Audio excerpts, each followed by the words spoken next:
Indian national Lokdal से गुरुग्राम लोकसभा प्रत्याशी हाजी सोराब खान आज पोसवाल चौक स्थित इनेलो कार्यालय पहुंचे, जहां पर जिला अध्यक्ष डॉक्टर राजपाल यादव, प्रदेश प्रवक्ता रजवंत डहीनवाल, महिला नेत्री कमला शर्मा, विनय जेलदार व अनेक गणमान्य लोगों ने उनका फूल मालाओं से स्वागत किया।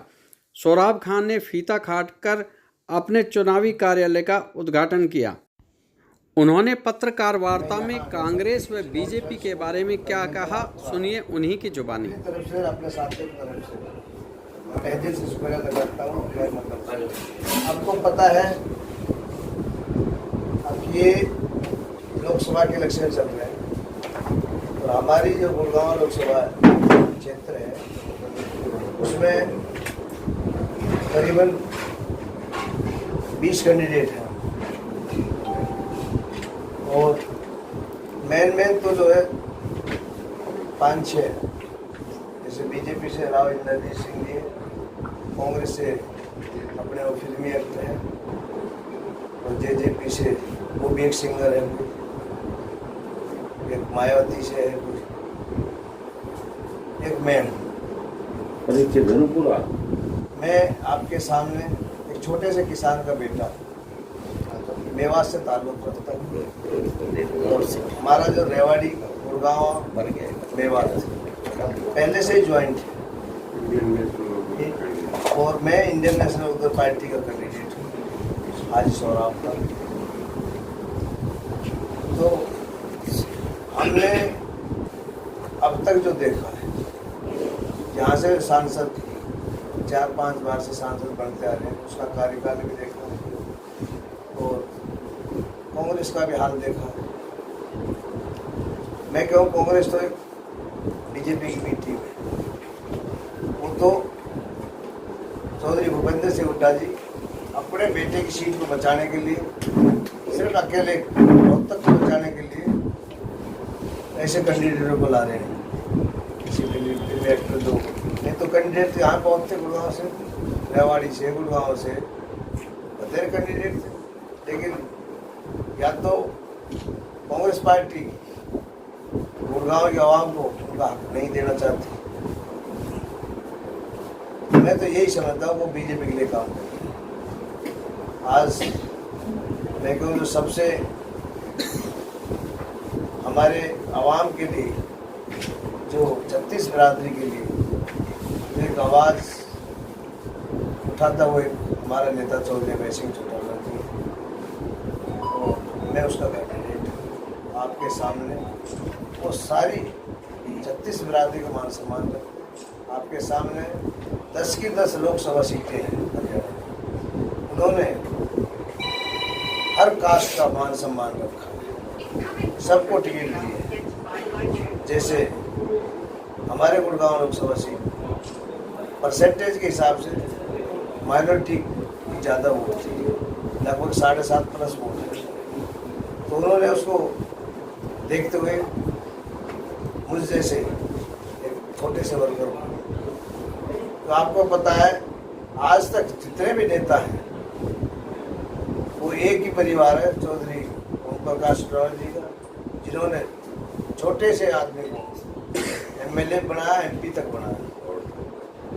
तो आज आपके सामने उन्होंने एक सर्टिफिकेट दिया कि वो मुझे से एक छोटे से कार्यकर्ता को हिंदुस्तान की सबसे बड़ी पंचायत उसका कैंडिडेट बनाया। मैं कभी ख्वाब में भी नहीं सोच सकता था। देखो मैं तो बल्कि मुस्लिम ही नहीं, मैं 36 बिरादरी का कैंडिडेट हूँ और हमारी में जो गुड़गांव लोकसभा क्षेत्र है, जो आवाम है, उनके सामने सारा कार्यकाल, बल्कि जो माइनॉरिटी वाली वोटें हैं वो 90% तो मेरी पहले से ही साथ है जब टिकट अनाउंस हुआ था। लेकिन जब ये कांग्रेस वाले जो कैंडिडेट को लाए थे भाई कौन है, तो इन्हें थोड़ा सा हवा सा मचाया था भाई बीजेपी को तो कांग्रेस हरा सकती है। तो जब हमने लोगों को जाके बताया कि ये तो जो हमारे जो लोकल नेता वहाँ के, आपने देखा होगा पहले से ये ऐसे ही करते हैं, ये मेवात को बेचते हैं।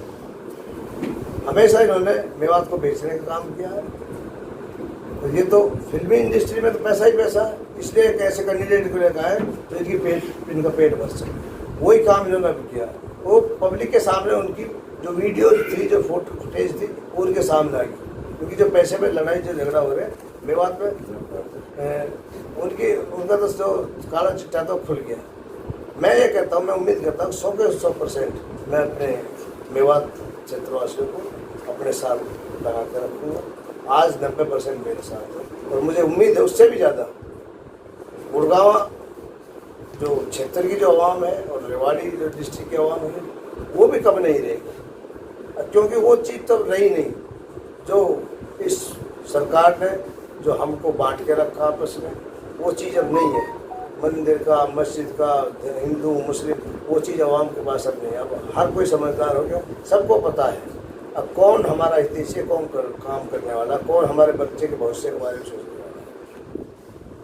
देखो सही मायने में तो हमारा जो भी विकास हुआ छोटा मोटा, असल मेवात में विकास है। अगर मेवात में विकास होता तो हमारे बच्चे बेरोजगार नहीं होते। ये कलंक नहीं लगता जो आज जो मेवात के ऊपर जो कलंक लगा हुआ, कहीं तो ओलेक्स का, कहीं ATM काटने का, जो ये एक धब्बा लग रहा है मेवात के ऊपर, इन्हीं की तो देन है। अगर ये विकास करते, कोई शिक्षा के साधन खोलते हमारे बच्चों के लिए, तो हमारे बच्चे शिक्षित।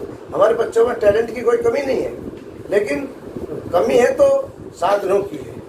ना हमारे वहाँ शिक्षा का कोई समाधान किया, ना स्वास्थ्य का किया, ना किसानों के लिए नहरी सिंचाई के पानी का, ना पीने, कोई विकास नहीं किया हमारे वहाँ पर। हमारे वहाँ तो सिर्फ इन्होंने जानबूझकर हमारे बच्चों को अनपढ़ रखा, जिससे अगर पढ़ लग जाते, अगर कोई शिक्षा के साधन होते तो सवाल करते, जवाब इनके पास कुछ है। तो मैं तो ये कहता हूँ सिर्फ अगर विकास किया तो चौटाला सरकार में हमारे मेवात का विकास हुआ है, क्योंकि सबसे पहले हमारे मेवात में पानी की कमी थी। जो रेनीवाल जो योजना थी सबसे पहले चौटाला साहब लाए थे उसको। जो जिला बनाया था हमारा, नूंह जिला बनाया था, वो चौटाला साहब ने बनाया था, क्योंकि नहीं तो हमारे गुड़गांव चक्कर काटते रहते। मेवात इतनी बड़ी, वहाँ अलवर तक मेवात बसी लगी तो गुड़गांव पहुँच जाता। जो छोटे मोटे जो काम हो जिले की वजह से जो थोड़ा बहुत विकास हो रहा है, नहीं तो जितने भी काम हैं सड़क से लेकर शमशान की जो चार दीवारी है, कब्रिस्तान की चार दीवारी है, फिरनी के रास्ते हैं, और जो हमारे बुजुर्गों का जो मान सम्मान, आज जो हमारे बुजुर्गों की जो इज्जत हो रही है, वो चौधरी ओम प्रकाश चौटाला की देन है, चौधरी मरहूम देवलाल की देन है। तो मैं तो कहूँ मेवात में जो भी विकास हुआ वो चौधरी ओम प्रकाश चौटाला की सरकार में हुआ। उसके बाद में कोई विकास नहीं हुआ, लेकिन आपस में हमने बांट जरूर दिया, भाई भाई को बांट दिया है, और एक दूसरे से मतलब एक बांटने का काम जरूर किया है।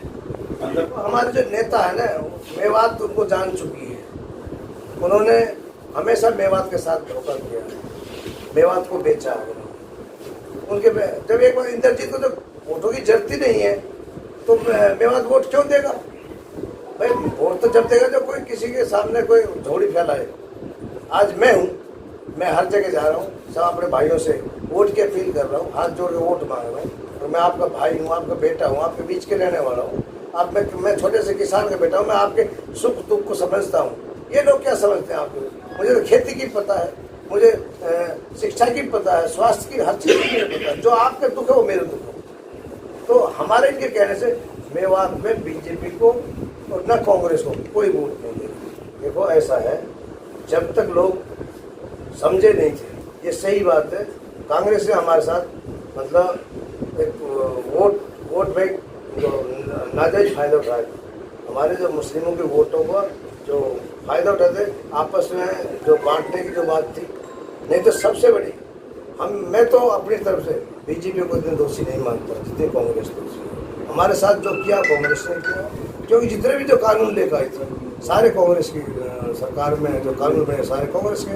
बीजेपी को तो एक बार उनके कानून बने बनाए मिल गए, उनको तो उसको लागू कर रहे हैं। उनकी क्या कर आपने मुकाबला जो आप जिस बात को कह चुके हैं, जब राव साहब ये कह रहे हैं भाई मेवात में मुझको कम वोट मिलेंगे, इसी तरीके से मेरी सोच भी है भाई, हो सकता है भाई एक मुस्लिम कैंडिडेट के नाते मुझे भी इस एरिया से कम मिल सकते हैं। मेरी जो ये जैसे वो सोच रहे मेरी सोच, लेकिन मुझे ये उम्मीद है अब जो उत्साह जोश जो हमारे मेवात है उससे ज़्यादा जोश हमारे यहाँ गुड़गांव और रेवाड़ी में देखो।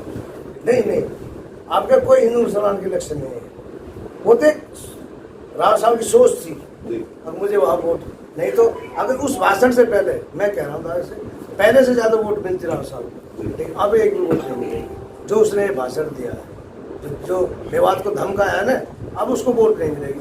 लेकिन अब जो है वो चीज़ नहीं है जो पहले थी, मंदिर मस्जिद हिंदू मुस्लिम वो चीज़ नहीं। इसका मतलब बीजेपी से कोई शिकायत नहीं मुसलमानों को, नहीं आप ये कहना चाहते हैं? कोई शिकायत नहीं। खान साहब ये क्या मानते हैं? भाई देख, आप पत्रकार साथी बैठे, भाई यहाँ रिवाड़ी का वो राजा है, भाई पता नहीं आप किस तरीके से उसको आंकते हैं। हमारे तो हाथ में रेल की सीटी बजाओ, कभी सीटी बज रहा तुम्हारे इधर विकास हो रहा है, डर की वजह से उसको वोट देते हैं। मुझे तो ऐसा लगता है आप डरते हो। ठीक बात। धन्यवाद।